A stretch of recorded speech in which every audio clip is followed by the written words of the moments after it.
시대의 소망 제63장 내 왕이 임하나니. 시온에 따라 크게 기뻐할지어다. 예루살렘에 따라 즐거이 부를지어다. 내 왕이 내게 임하나니. 그는 공의로우며 구원을 베풀며 겸손하여서 나귀를 타나니. 나귀의 작은 것 곧 나귀 새끼니라. 스가랴 9장 9절. 그리스도께서 탄생하시기 500년 전에 선지자 스가랴는 이스라엘의 왕의 오심을 이와 같이 예언하였다. 이 예언은 이제 성취될 것이었다. 아주 오랫동안 왕의 영광을 거절해 오셨던 분께서 이제 다윗의 보좌에 약속된 후계자로서 예루살렘에 임하신다. 예수께서 예루살렘의 승리에 입성을 하신 것은 주일 중 첫째 날이었다.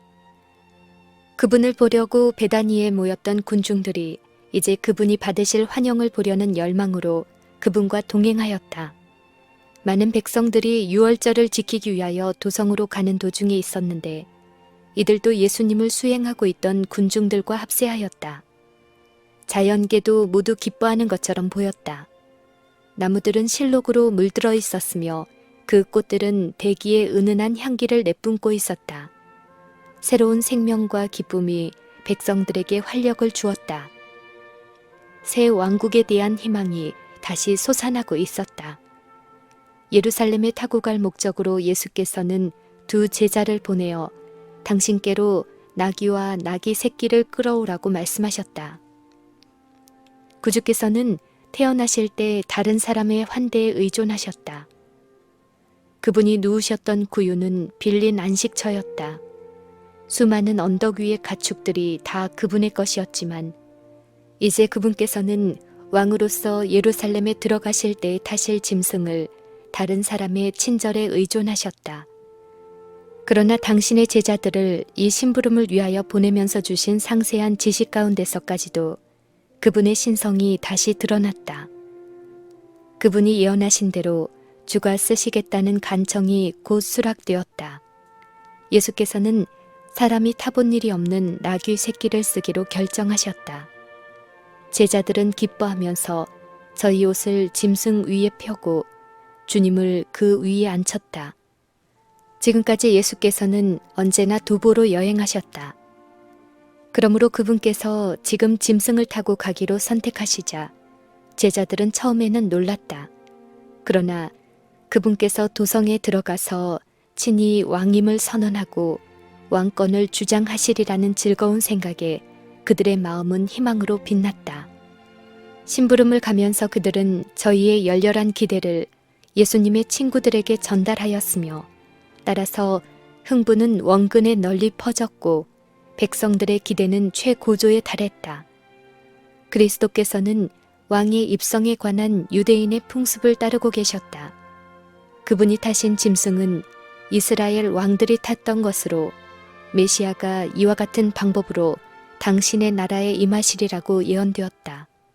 그분께서 나귀 새끼를 타시자마자 승리의 함성이 하늘을 찌르는 듯하였다. 군중들은 그분을 저희 왕 메시아로서 환호하였다. 예수께서는 지금 전에는 결코 허락하신 적이 없었던 존경을 받으셨다. 제자들은 이것을 그분이 보좌에 오르시는 것을 봄으로써 그들의 즐거운 희망은 실현될 것이라는 증거로 받아들였다. 군중들은 해방될 시간이 이르렀다고 확신하였다. 그들은 로마의 군대가 예루살렘으로부터 쫓겨가고 이스라엘은 다시 한번 독립국가가 되는 것을 상상하였다. 모든 사람은 행복과 흥분에 도취되었고 서로 다투어서 그분께 충성을 바쳤다. 그들은 화려한 행렬과 웅장함으로 장식할 수는 없었지만 행복한 마음으로 그분께 경배하였다. 그들은 값진 선물을 그분께 선사할 수는 없었지만 그분의 가시는 길에 저희 겉옷을 융단처럼 펴놓았고 또한 잎이 무성한 감람나무와 종려나무 가지를 큰 길에 깔아놓았다. 그들은 왕기를 가지고 승리의 행렬을 인도할 수는 없었지만 자연계의 승리의 상징인 쭉쭉 뻗은 종려나무 가지를 꺾어 높이 흔들면서 큰 환호성과 호산나를 외쳤다. 그들이 행진하자 예수께서 오신다는 소식을 듣고 행렬에 참가하려고 달려나온 자들로 말미암아 군중은 계속 불어났다. 구경꾼들은 계속적으로 군중과 섞이면서 이분이 누구시냐, 이 소동은 모두 무엇을 의미하느냐고 물었다. 그들은 모두 예수님에게 대하여 들었고 그분이 예루살렘에 가시기를 기대했다. 그러나 그들은 이분이 지금까지 당신을 보좌에 앉히려는 모든 노력을 좌절시켰음을 알고 있었다. 그러므로 이분이 바로 그분임을 알자 그들은 매우 놀랐다. 당신의 나라는 이 세상 나라가 아니라고 선언하셨던 분에게 어떻게 해서 이런 변화가 일어났는지 그들은 의아해했다. 저들의 질문들은 승리의 함성으로 묵살되었다. 이 환성은 열광적인 군중으로 말미암아 반복되었다. 그것은 백성들에 의해 멀리 전달되었으며 주위의 산과 골짜기들로부터 메아리쳐 울려왔다. 이제 예루살렘에서 온 무리들이 그 행렬과 합류하였다. 유월절을 지키려고 모인 군중 가운데 수천 명의 사람들이 예수님을 환영하려고 나왔다.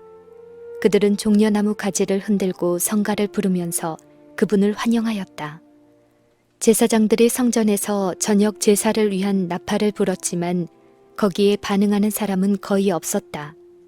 그리하여 관원들은 우려하면서 서로 온 세상이 저를 좇는도다 라고 말하였다. 예수께서는 당신의 지상생애에서 이전에 결코 이런 시위 행렬을 허락하신 적이 없었다. 그분은 그 결과를 훤히 내다보셨다. 이것은 그분을 십자가에 몰고 갈 것이었다. 그러나 이와 같이 자신을 구속주로 공공연히 드러내는 것이 그분의 목적이었다. 그분은 타락한 세상에 대한 당신의 사명의 최후를 장식할 그 희생의 주의를 불러일으키기를 열망하셨다. 백성들이 유월절을 지키려고 예루살렘에 모여들고 있는 동안 원형적인 양이신 그분은 자원하여 자신을 제물로 구별하셨다. 이후 모든 시대를 통하여 그분의 교회는 세상 죄를 위한 그분의 죽으심을 깊은 사색과 연구의 제목으로 삼아야 할 것이었다. 그것과 관련된 모든 사실은 의심의 여지 없이 실증되어야 한다. 그리하여 모든 백성들의 눈이 그분을 주목하고 그분의 큰 희생 앞에서 일어난 사건들을 통하여 희생 그 자체를 확실히 볼 수 있게 해야 하였다. 그분이 예루살렘에 입성할 때에 수행하던 그런 시위 행렬이 있은 후 모든 사람들의 시선은 최후의 장면으로 향하시는 그분의 급박한 행진을 보게 될 것이었다. 승리의 입성과 관계된 사건들은 각 사람의 화제가 될 것이며 모든 사람의 마음에 예수님을 소개할 것이었다. 그분이 십자가에 못 박히신 후에도 많은 사람들은 이러한 사건들을 그분의 고난과 죽으심에 관련시켜 회상하게 될 것이었다. 그들은 예언을 연구하고 예수께서 메시아이심을 확신하게 될 것이었다. 그리하여 모든 나라에서 신앙에 귀의하는 개심자들이 증가하게 될 것이었다. 구주께서는 당신의 지상생애 중 이 한 번의 개선 장면에서 하늘 천사들의 호의를 받으며 하나님의 나팔로 선포되는 가운데 나타나실 수도 있으셨다. 그러나 그러한 시위 행렬은 그분의 사명의 목적과 그분의 생애를 주관했던 법칙에 배치되었을 것이다. 그분은 당신이 받아들이셨던 비천한 운명에 충실하셨다. 세상 사람들의 생명을 구하기 위하여 당신의 생명을 바칠 때까지 그분은 인류의 짐을 지셔야 하셨다. 이 기쁨의 장면이 저희 주님의 고통과 죽음의 서곡임을 알았다면 제자들의 생애 중 최고의 날로 보였던 이날은 침울한 구름이 드리운 그늘진 날이 되었을 것이다. 예수께서는 당신이 받으실 확실한 희생을 그들에게 여러 번 반복하여 말씀하셨지만 현재의 즐거운 개가 속에서 그들은 그분의 슬픔에 찬 말씀을 잊어버리고 다윗의 보좌에 좌정하여 이루실 그분의 번영된 통치를 내다보았다. 행렬에 새로 가담하는 자들이 계속되었으며 거의 예외 없이 거기에 가담한 모든 사람들은 그 상황에 고무되어 언덕마다 골짜기마다 반복해서 메아리치는 호산나를 드높이는 데 한몫을 하였다. 호산나 다윗의 자손이여 찬송하리로다. 주의 이름으로 오시는 이여 가장 높은 곳에서 호산나라고 부르짖는 환호성은 계속되었다. 세상은 일찍이 그와 같은 승리의 행렬을 본 일이 없었다. 그것은 세상의 유명한 정복자들의 행렬과 같지 않았다. 왕다운 용맹의 전리품인 신음하는 포로들의 대열도 거기에 없었다. 그러나 구주의 주위에는 죄 많은 인류를 위하여 그분께서 사랑으로 행한 수고의 영광스러운 전리품들이 있었다. 그곳에는 예수께서 사단의 권세로부터 건져주심으로 그 구원을 감사하여 하나님을 찬양하는 포로들이 있었다. 그분이 눈을 뜨게 한 소경이 길을 인도하고 있었다. 그분이 혀를 풀어주신 벙어리가 가장 큰 소리로 호산나를 외쳤다. 그분이 고쳐주신 절름발이들이 기쁨으로 약동하고 제일 적극적으로 종려나무 가지를 꺾어 구주 앞에서 흔들었다. 과부와 고아들은 그들에게 베푸신 그분의 자비의 행위로 인하여 예수님의 이름을 높이고 있었다. 깨끗함을 받은 문둥병자들이 그들의 깨끗한 옷을 그분의 길에 펴고 그분을 영광의 왕으로 환영하였다. 무리 중에는 그분의 음성이 죽음의 잠에서 깨어낸 자들도 있었다. 그의 몸이 무덤에서 썩고 있었던 나사로는 지금 건강한 남자의 활력으로 기뻐하며 구주께서 타신 짐승을 몰고 있었다. 많은 바리새인들은 이 장면을 보고 질투와 악의에 불타올라 민중들의 감정의 흐름을 돌리려고 애썼다. 그들이 지닌 모든 권력을 행사하여 백성을 침묵시키려고 하였으나 그들의 간청과 위협은 열심을 더욱 증가시킬 뿐이었다. 바리새인들은 민중들이 수적 우세로 예수님을 왕으로 추대할까봐 두려워하였다. 그들은 최후의 수단으로 군중들을 해치고 구주께서 계시는 곳에 나아가 선생이여 당신의 제자들을 책망하소서라는 책망과 위협의 말을 하였다. 이와 같이 시끄러운 시위운동은 불법적이므로 당국에서 허락할 수 없다고 그들은 선언하였다. 그러나 내가 너희에게 말하노니 만일 이 사람들이 잠잠하면 돌들이 소리 지르리라 라는 예수님의 대답을 들었을 때 그들은 침묵할 수밖에 없었다. 이 승리의 장면은 하나님께서 친히 지정하신 것이었다. 그것은 선지자에 의해 예언된 것으로 인간이 하나님의 목적을 저지하기에는 무력하였다. 만일 사람들이 그분의 계획을 수행하는 데 실패하였다면 하나님께서는 생명 없는 돌들에게 음성을 주셔서 돌들의 찬양의 환호성으로 하나님의 아들을 환영하게 하셨을 것이다. 침묵당한 자들이 뒤로 물러가자 스가랴의 예언이 많은 사람들의 입에서 흘러나왔다. 시온에 따라 크게 기뻐할지어다. 예루살렘에 따라 즐거이 부를지어다. 보라, 왕이 내게 임하나니 그는 공의로우며 구원을 베풀며 겸손하셔서 나귀를 타나니 나귀의 작은 것 곧 나귀 새끼니라. 행렬이 언덕 마루에 도달하여 막 도성으로 내려가려고 했을 때 예수께서 발걸음을 정지하셨으며 따르던 모든 무리들도 발을 멈추었다. 그들 앞에는 기울고 있는 태양의 광선을 담뿍 받아 찬란히 빛나는 예루살렘이 보였다. 모든 사람의 눈이 성전으로 끌렸다. 성전은 장엄하고 웅대한 모습으로 다른 모든 것보다 높이 치솟아 마치 백성들을 유일하고 참되며 살아계신 하나님께 인도하려고 하늘을 가리키는 것처럼 보였다.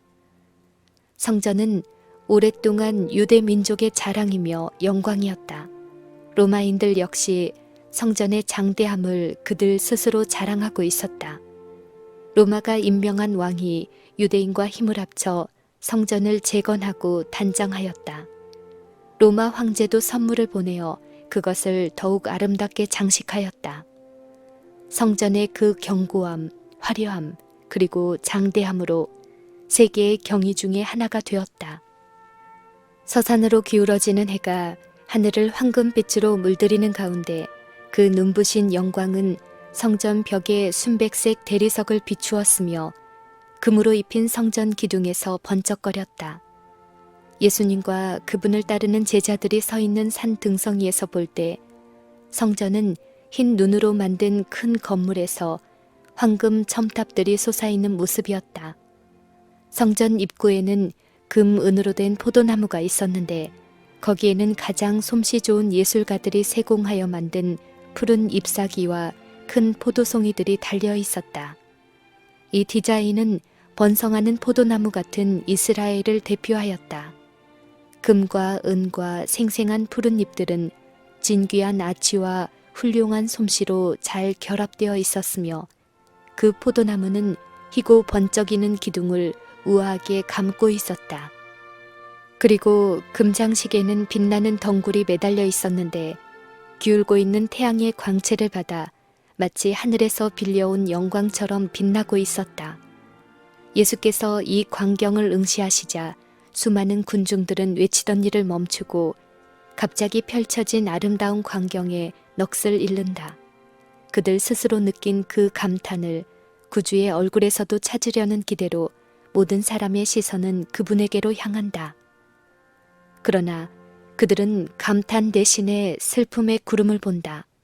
눈물이 가득한 그분의 눈과 큰 폭풍 앞에 선 나무처럼 이리저리 흔들리는 그분의 몸을 보며 한편 마치 상처받은 마음에서 나오는 듯한 그분의 떨리는 입술에서 터져나오는 비탄의 울음소리를 들을 때 그들은 매우 놀라고 실망한다. 천사들은 그들의 사랑하는 사령관이 고뇌의 눈물을 흘리는 이 광경을 보고 얼마나 놀랐을까. 승리의 함성을 울리고 종려나무 가지를 흔들며 그분이 통치하시기를 기쁨으로 희망하면서 영광스러운 도성으로 그분을 호위하던 기쁨의 무리들도 이 광경을 보고 얼마나 놀랐을까. 예수께서는 나사로의 무덤에서 우셨었다. 그러나 그것은 인간의 재난을 동정하는 경건한 슬픔에서였다. 그러나 이 갑작스런 슬픔은 어떤 장엄한 승리의 합창에 삽입된 통곡의 곡조와도 같았다. 모든 사람이 그분에게 경의를 표하고 있던 그 기쁨의 장면에서 이스라엘의 왕은 조용한 기쁨의 눈물이 아니라 억누를 수 없는 고뇌의 눈물을 흘리며 신음하고 계셨다. 군중들은 갑자기 침울해졌다. 그들의 만세 소리는 잠잠해졌다. 이해할 수 없는 슬픔에 동정하여 많은 사람이 눈물을 흘렸다. 예수님의 눈물은 자신의 고통을 예감함에서 오는 눈물이 아니었다. 바로 그분 앞에는 겟셋마네가 있었는데 얼마 안 있어 그곳에서 큰 흑암의 공포가 그분을 뒤덮을 것이었다. 양의 문도 또한 거기서 보였는데 수세기 동안 이 문을 통하여 희생 제물이 된 짐승들이 들어갔다. 이 문이 원형이신 예수님을 위하여 곧 열릴 것이었는데 이 모든 희생 제물들은 세상 죄를 위한 그분의 희생을 가리키고 있었다. 가까이에는 다가오고 있는 그분의 고뇌의 장소가 될 갈바리가 있었다. 그러나 구속주께서 마음의 고통으로 우시고 신음하신 것은 당신이 받으실 참혹한 죽음을 생각나게 해주는 것들 때문이 아니었다. 그분의 슬픔은 이기적인 슬픔이 아니었다. 고상하고 자기 희생적인 그분의 영혼은 자신이 받을 고통에 대한 생각으로 위협받지 않았다. 예수님의 마음을 찢어지게 한 것은 하나님의 아들을 거절하고 그분의 사랑을 조소하며 그분의 능력 있는 이적을 보고도 확신하기를 거절하고 그분의 생명을 취하려는 예루살렘의 광경이었다. 예수께서는 예루살렘이 그의 구속자를 거절함으로써 어떤 상태에 있는지와 만일 예루살렘이 그의 상처를 치료할 수 있는 유일한 분이신 당신을 받아들였더라면 어떻게 되었을 것을 보셨다. 예수께서 예루살렘을 구원하려고 오셨는데 어찌 예루살렘을 버릴 수 있으셨겠는가? 이스라엘은 은총받은 백성이었다. 하나님께서는 그들의 성전을 거처로 삼으셨다. 그것은 터가 높고 아름다웠으며 온 세계의 즐거움이었다. 아버지가 그의 외아들을 품듯이 1000년 이상이나 그리스도께서 보호자의 보살핌과 부드러운 사랑으로 돌보신 기록이 거기 있었다. 이 성전에서 선지자들은 그들의 엄숙한 경고를 발하였다. 그곳에서 예배자들의 기도와 합하여 향연이 하나님께로 올라가는 동안 불타는 향료를 흔들었다. 그곳에서 그리스도의 피를 예표하는 짐승의 피가 넘쳐 흘렀다. 그곳에서 여호와께서는 당신의 영광을 시은소 위에 나타내셨다. 그곳에서 제사장들이 제사를 드렸으며 상징과 예식의 화려한 의식이 각 시대를 통하여 계속해 내려왔다. 그러나 이 모든 일이 종말을 고하여야만 하였다.